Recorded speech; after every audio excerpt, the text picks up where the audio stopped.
So we explained last time that there is a concept in the Gemara, mishpacha shenitme'a nitme'a.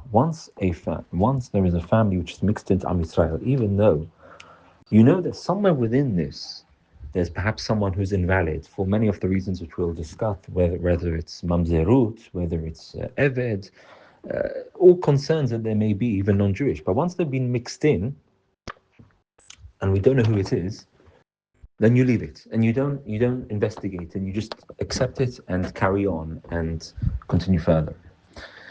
And of course there are there's many details and caveats to this, but that's the general idea. And a number of reasons are given why this is the case. What's this idea that surely we should have a duty to investigate and to find out, and assume perhaps if we can't find out how it is, we have to assume everyone is tainted by this. So what's this idea of the Gemara, which is codified in halakha? Once a person in the family or family has been mixed in, even though we know there's someone invalid there, you can still continue. So one idea given is that from the Torah, we have a principle, safek mamzer is mutar from the Torah. When we talk about mamzerut, we'll talk about that in more detail. But the idea is that from the Torah's perspective, if you have a doubt whether someone's a mamzer or not, you're allowed to marry them. It's a special reason why. Hachamim said it's forbidden to marry a safek mamzer. So here, when there is a safek, the Hachamim said, because they've been mixed in, we don't have to. We're going to overlook this idea that we said you don't marry a safek because they're already mingled in. That's one idea. There's problems with that, but that's one idea. Second idea is the concept of bitul berov, that you become nullified in the majority. Just like we find with food, if a bit of non-kosher food gets mixed into the kosher food, it gets nullified with a certain amount. So to here, because it's one person or one unit amongst everyone else, it's nullified amongst the majority of everyone else.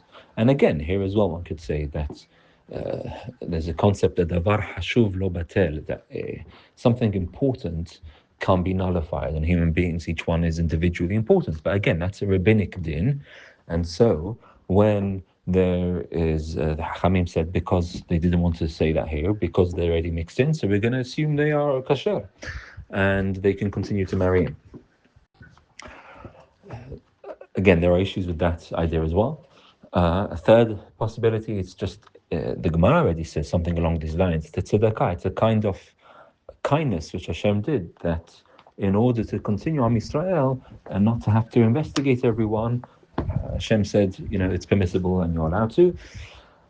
Now, Moshe Feinstein has an interesting idea, and he says that the reason why you don't have to investigate and you can just continue is because the whole prohibition of marrying someone who you're not allowed to marry, whether that's a mamzer or someone else, or a non-Jew, that's when you know you're doing something wrong. So because you know you're doing something wrong, that's HaKadosh Baruch Hu prohibits that, and that's the prohibition, to go against the will of Hashem. That Hashem said, you know that this is wrong, you know this person's forbidden for you to marry, and you go and marry them. That is the prohibition. But when you don't know, when you don't know there's a prohibition here, you're not going to be held liable. So the idea being is that Hachamim was saying, once they're mixed in, leave it. Perhaps someone is going to marry someone who's a mamzer, but you don't know that. And there's no prohibition if you don't know. So because you don't know, there's no prohibition, and therefore don't investigate and let them just assimilate into the community and continue life as usual. Of course, none of this applies when you know. And if there are specific doubts about someone, we're going to discuss that. But if it's just a general thing about a specific family, a specific person, since you don't know, you don't need to investigate, and you can assume that they are kasher. So that's the din, and therefore this applies with lots of things which we've been discussing. That once someone has been mixed in and they've been accepted as Jewish, then we leave it. You don't have to investigate further. So, B'ezras Hashem, we'll talk about this a bit more to understand this whole concept.